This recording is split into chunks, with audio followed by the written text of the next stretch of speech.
Hello everyone and welcome back to my sewing room. If you're new, my name's Diane and this week I have a finish. I have the heart quilt finished.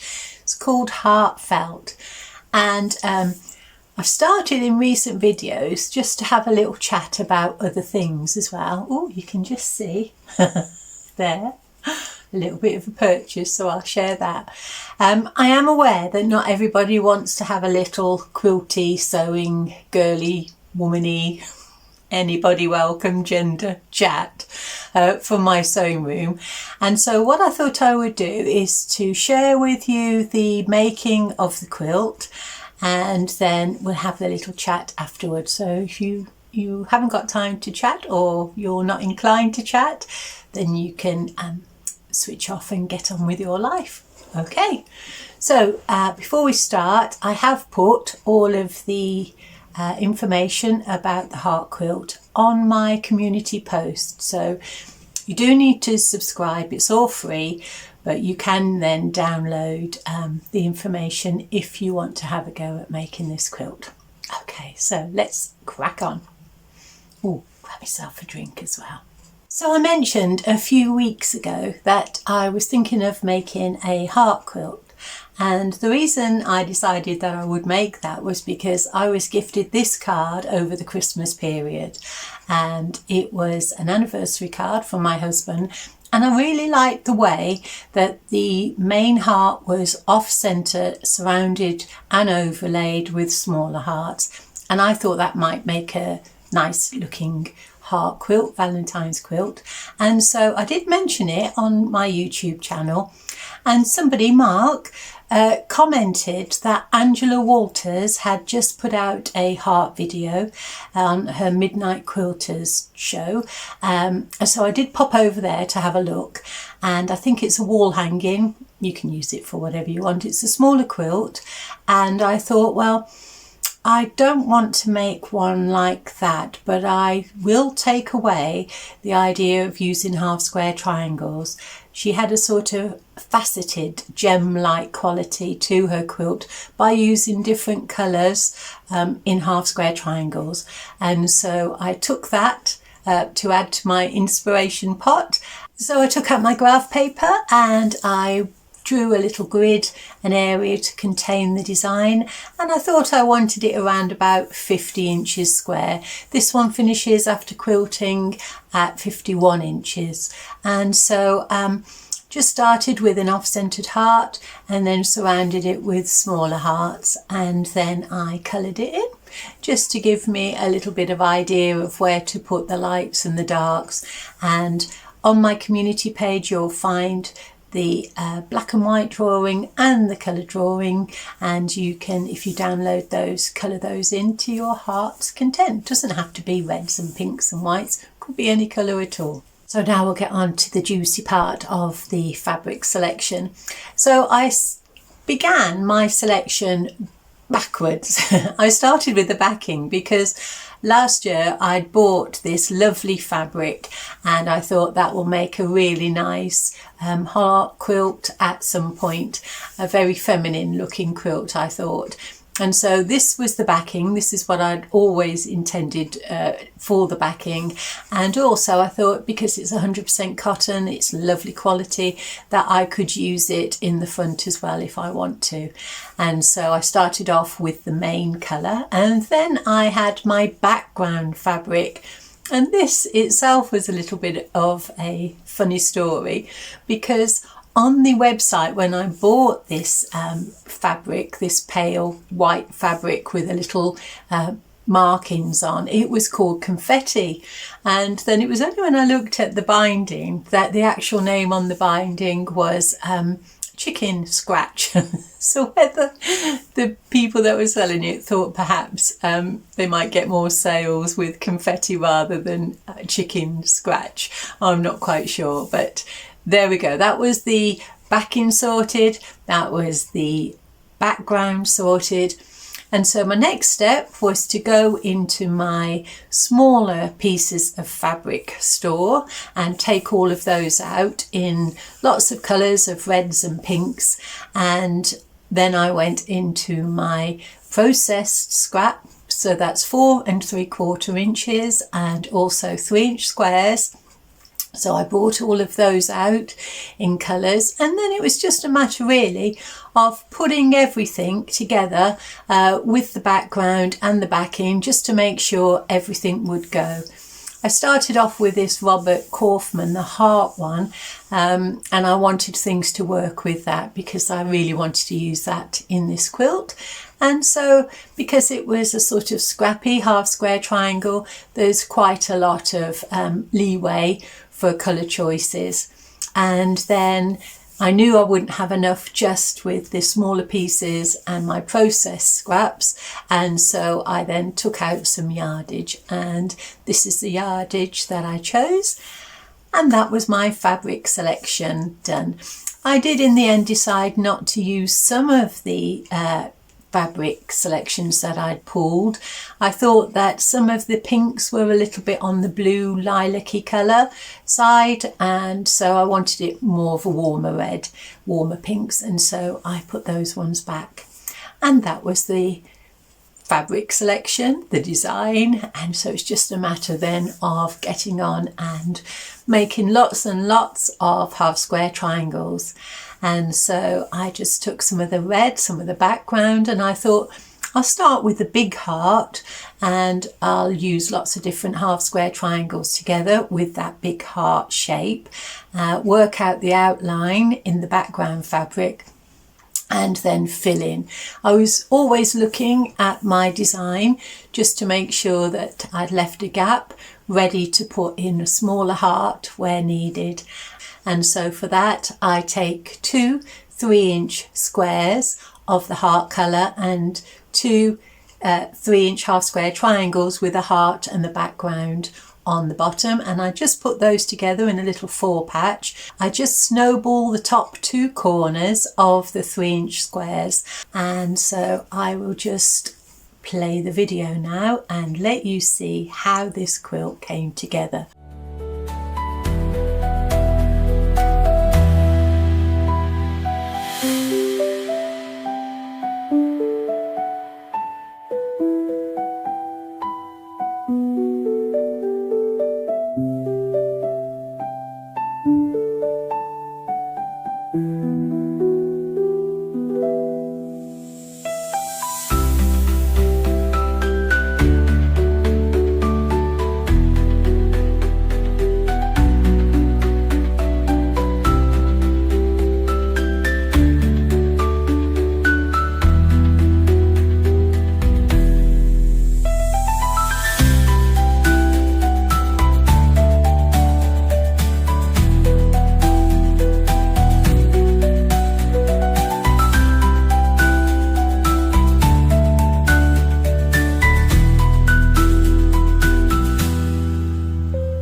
So once I'd constructed all the blocks to go into the big heart, the big red heart in the centre, and put that on the design wall, I started working on the smaller hearts or the pale hearts that went on the outside.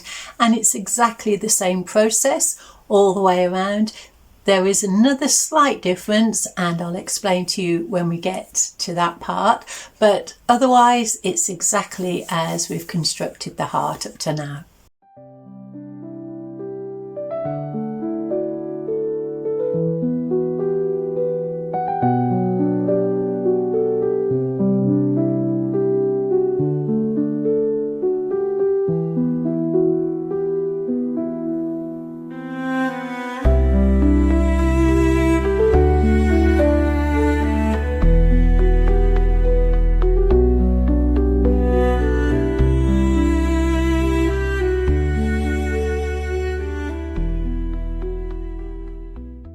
And I really enjoyed the process of making this quilt because of all the different colours and the way that they played with each other.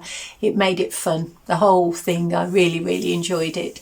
Unfortunately, sometimes I would work and I was quite tired, and when that happens, you make the inevitable mistake.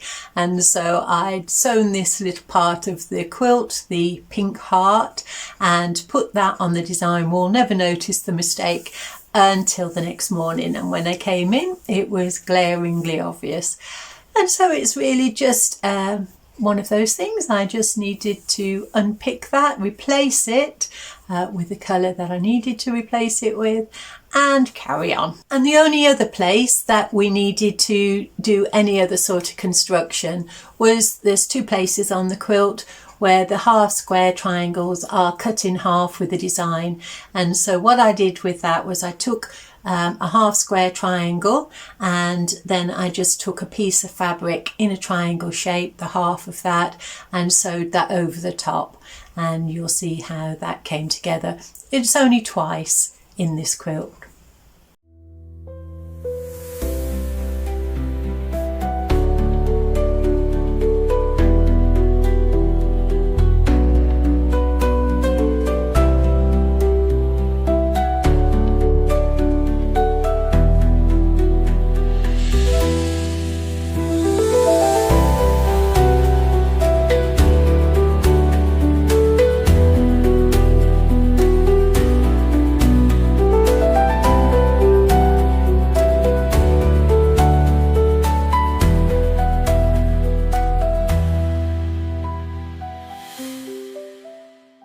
So I just worked my way through the whole of the design, creating all of the coloured parts of the heart, and I put them on the design wall and left gaps where the background fabric was to go. You could use larger chunks of fabric to fill in the gaps behind. I just prefer to use the same size because this is all 3-inch squares or 3-inch half square triangles. I decided that I would make the background in 3-inch squares. It's just personal preference. I do use each of the patches to help me with the quilting process, but I think it just looks nice. It's just something that is personal to everyone, I suppose, and so that's the way I like to do it. And I sort of speeded up the process a little bit by taking widths of fabric, 3-inch strips, joining those up and then cutting them into doubles and join those, and I had a little pile of single squares that I would fill in the gaps where needed. So it came together really quickly, and like I say, personal preference. You can do bigger chunks if that's your preference. And that's it. That's how the heartfelt quilt came together. I used my usual method of cross hatch quilting, and I used a very soft baby pink thread. I thought that just worked well, and I thought it looked really pretty when it was finished. And then I used the self binding method. So I just pulled the back to the front, turned it over, and I do put 2 rows of stitching, one on the inside, one on the outside, just to give it a little bit of strength and longevity. And as you can see when you're looking closely at this part, you'll see that I did add a strip all the way around the quilt just to extend it a little bit and to make sure that all of those seams were secure.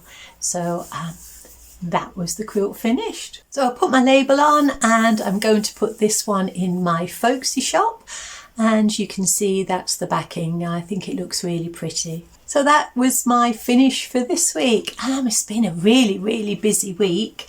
Let me show you first of all. If you saw last week, you saw I bought these tulips. Look at the way they've grown. I can't believe it. I can't feel any flower buds yet, but they're nice and firm. It seems really healthy, so I'm pleased with that. Ready for the spring.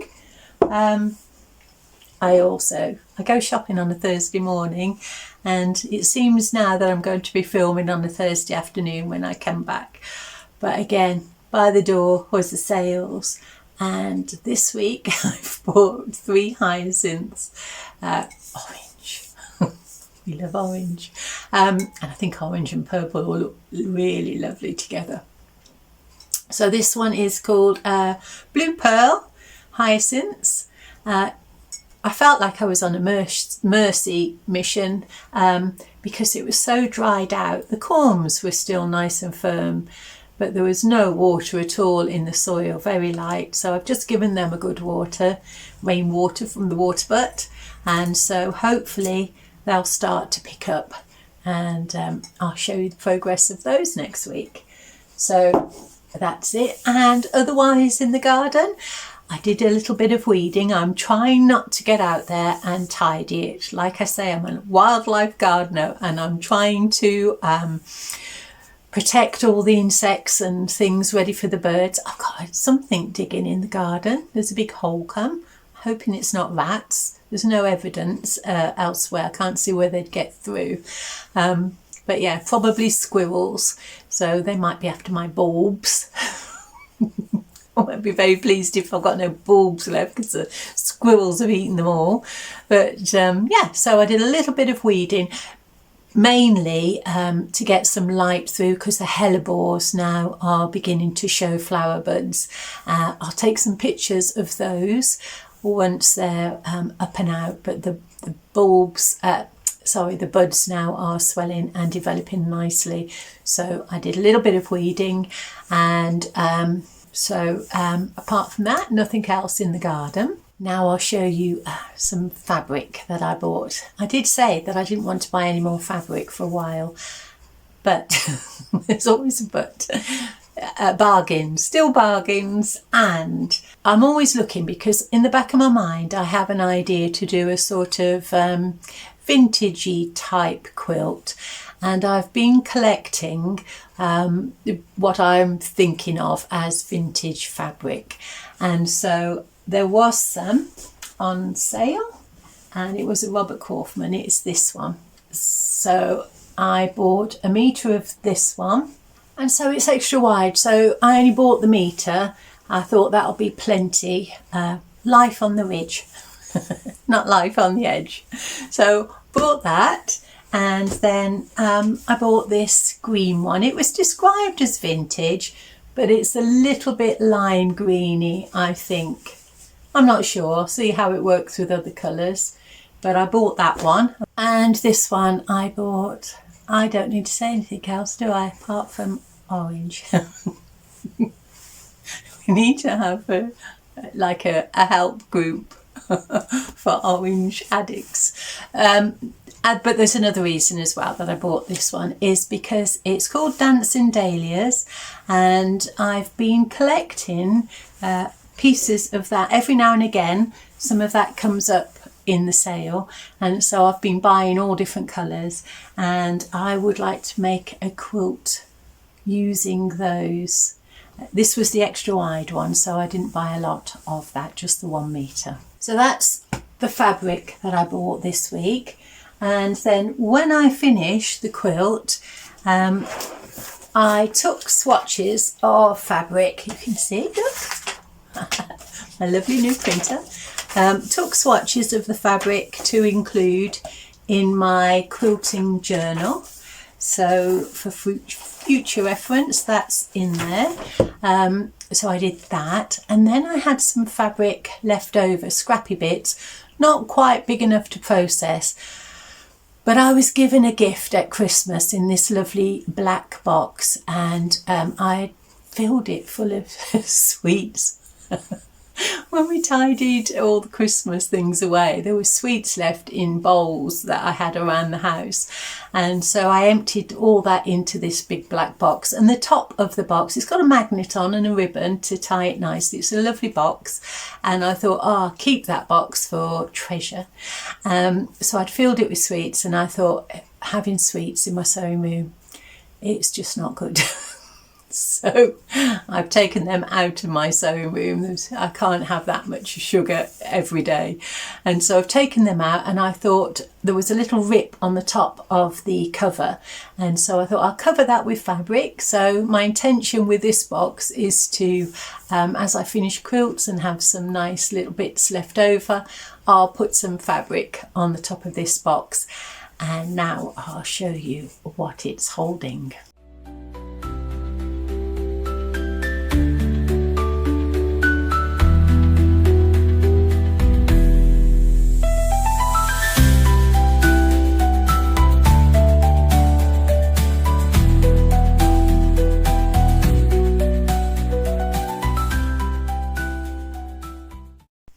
So as you can see, I did manage to get off to our local craft shop, and I went and bought some threads because I've decided I'm going to join Marion on Marion's World and I will make the embroidered robin. However, I had a gift voucher, that's why I went there and I didn't buy it from elsewhere. It didn't have the things that I wanted. They had a hoop that I wanted and they had some felt, but they didn't have any of the crewel wool that Marion used in her robin, and so I bought what I could, and this is everything that I bought. And I haven't done any embroidery for over 30 years. Gosh, I didn't realise it was that long. I did this last year, made a little cushion, but I hadn't done any sort of embroidery, I don't think. No, not properly. Not for a long time. So I didn't have any equipment. I needed to go and buy that. And my skills were a little rusty. But if you go on to Marion's World and you look for the robin, she sits and goes through it in detail. She's a very patient teacher and shows you everything that you need to do. And I was quite pleased with my first attempt. It's been a long time, like I say, and I'll get him for you. So he has a little hoop that he can hang from. He's not perfect. He's not bad for a first attempt, considering that I didn't have the white walls and things. But yeah, I should have made his head more domed. His head's a little bit flatter than I would have liked. And yeah, apart from that, he's a nice little chap, and he will hang either on a tree or on a garland. I'm not sure. I don't know what else is going to come. With Marion, it could be anything. She had Brussels sprouts and parsnips hanging from her garland. So I don't know, but I'm in for the fun of it. So that's my first one. And that was perfect timing, really. I think I did mention that we had the electrician in on Tuesday of this week, so I couldn't have any electricity to do any sewing. So I did some hand sewing. So it did take a good part of the day and it was really enjoyable. So I'm glad I did that. This week again, on Tuesday, we have the boiler man arriving, so we're changing boiler systems. So I'm hoping that will be over in a day. It might take longer. So I don't know what I'm going to be working on for next week, what I'll be able to show you. What I have done, while I've made the hearts, because I've got multiple projects on the go, and they say, don't they, that you have to keep them going, you have to keep working at them. So while I was enjoying making the little hearts, I thought in my Christmas row quilt, I will put a row of hearts. And I thought that a row of complete hearts might be a little bit too much.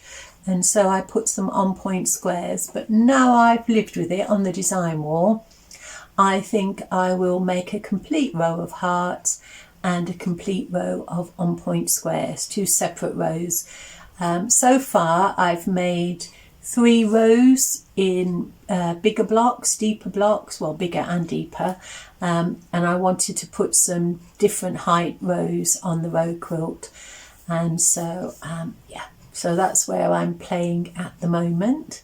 I think I'm leaving it there. I haven't joined the rows together. I've just made all the blocks so far, and I'll see what I'm doing with it. And above that, you can see there's a sort of little couple of blocks that I used with the leftover pink fabric, and that was there's another project on the go that I'm making, a sort of little log cabin with a yellow centre, and then above those, that red. If I just lift that up, you can see there's more. Those are squares within squares.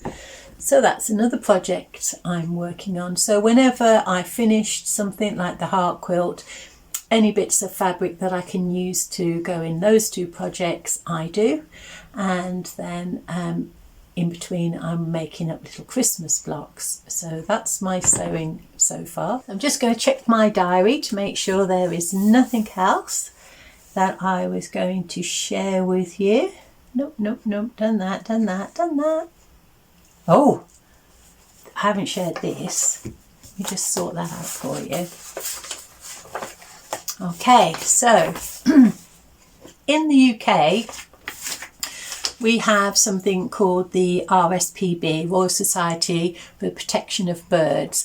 And every year in January, this weekend, we have the big bird watch, which I've downloaded all the information. So you get a how-to guide and you get a tally chart and you get an identification chart. And the idea is over the weekend you spend an hour looking at your garden, or you can do it in a park if you live in an apartment or anything. It doesn't have to be from your garden, but you only count the birds that land, not flying around. And so I'm going to do it from our garden, have a look and see what birds. I'm not expecting many this year because of all the garden work that we've had throughout the year, but I shall partake in that. So that's an hour, and it's really just the sort of to keep an eye on the data and to track it. There's a lot of people, I can't remember, I will find out how many took part in it last year, and I'll put that on the bottom. There's a lot of people that take part in this data collection, so we can just sort of look at the health of our birds and wildlife. And so I'm going to do that this weekend. I don't think there's anything else. I'm not sure yet what I'll be sharing with you next week. Like I say, I don't know how long the building is going to be under attack by the handyman. But so that's this week. If you are still with me and you've enjoyed this little chat, thank you very much for staying with me. I know that lots of you are keen gardeners and you comment and you like to hear what's happening in our part of the world. We've got some new people from Canada recently that have been chatting, and the weather there is a lot more severe than us here, especially in the Midlands. In the UK, it's very, very mild all year round, really. So thank you very much for your company. Thank you very much for chatting with me, and I will speak to you again soon. Take really good care of yourselves. Enjoy your sewing, and I'll finish with a quilt blowing in the breeze. Bye.